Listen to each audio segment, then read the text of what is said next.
This video is going to illustrate how the 690 cog change process will function going forward in the future. So the first thing I'm going to do is I'm going to log in as a change sponsor. So I log into a change sponsor. I'm taken to the IT homepage. I will launch the change management console and create a new change from this screen by clicking New Change. Once the new change form opens, I will be prompted to select a change template. For this example, I will use the BP mail relay template. As I select it, I'm prompted for additional information related to the BP mail relay template. So I'll just fill this in with arbitrary information. As I click Save, this window will close and it'll populate the change ticket with all the responses. Over here on the change classification, I need to populate the environment that is impacted. This has no impact on the approval mappings. Same thing with operational category. These are also required fields, but they do not impact the approval mappings. If I come over to work info, we have a customization in the Air Force environment that requires a mission impact. So I will fill this in. And the last thing I'll note before I save is that the change manager fields and the assignment fields are all blank. As I hit save, we have a auto assignment rule that assigns all change tickets back to the 690 cog change management group. So let me pull up the change ticket that was just created so we can see how that functioned. Clicking on the assignment tab, you see it was automatically assigned to the 690 cog. The change sponsor has now verified that all information is on this change ticket and moves the change ticket to the next stage. As you can see at this point, it's at request for authorization, and if I click on the approvers tab, you will see that the change management group is the one that's pending approval. You'll also notice as the change sponsor that I can't fill out the change assignee fields or the change implementers. This is the responsibility of the change manager.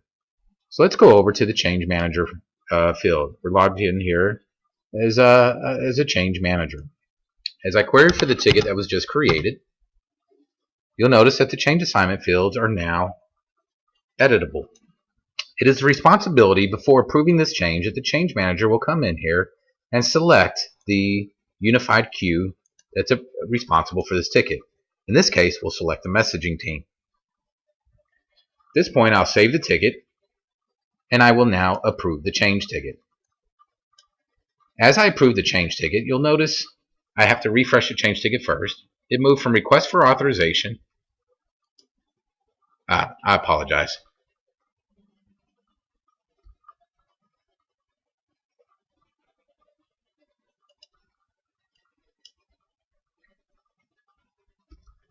There. Once I approve the change, it moves from request for authorization to request for change. The approver that you will now see on this is the actual section leader, which is tied back to the assignment group. So we now have an approval for the AFNet messaging team. So to expedite the approval process, I'm not going to log in as each approver. I'm going to log in as an AP administrator, but you'll see the appropriate approvals firing as we go through this process.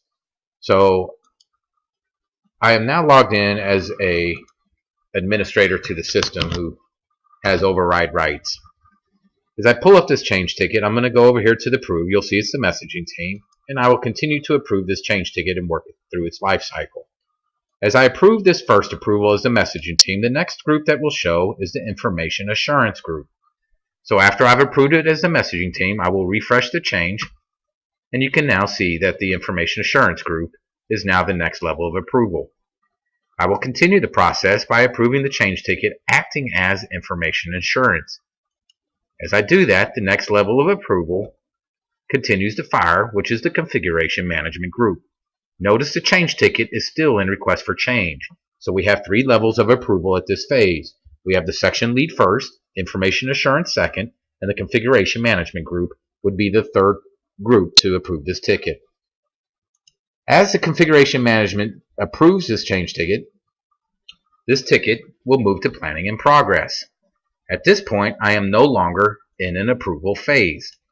So as the change ticket then moves to the next approval phase, and this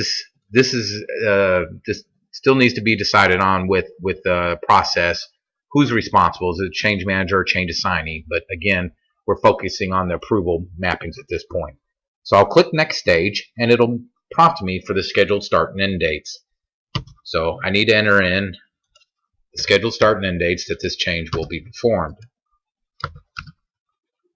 As I hit save, the ticket will move to scheduled for review. I'm still not in an approval phase. So at this point, we still need to move it through the next stage. Once I hit next stage, we are now in the implementation approval phase. At this point, you will see that an approval has been created for all of the sections. Now, we have excluded Event Manager and Remedy Administration as two of the unified groups to approve the ticket. This is just the other 10 sections that have been identified. So to expedite, again, I will override all these approvals so we can see the correct approvals. You'll also notice I have the 83rd and 561st both represented in this unified group. I'll go ahead and hit approve. And it asks me which ones I want to approve, and I need to go through all 10 of these approvals. When I get to the last approval, as I approve it, that will fire the next approval at scheduled for approval, which is the configuration management or release management group, excuse me. So as you can see, everything's approved. If I come down here to approved, I can see all the approvals, and here's the next one that's pending, which is release management. Again, I am still in scheduled for approval. I approve this change as the release management team, and this change ticket will now move to scheduled. We are no longer in an approval phase, and this is when the work is performed.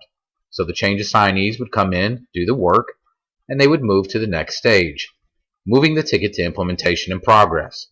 Once they have completed the change, they will select next stage again to move from implementation in progress to complete.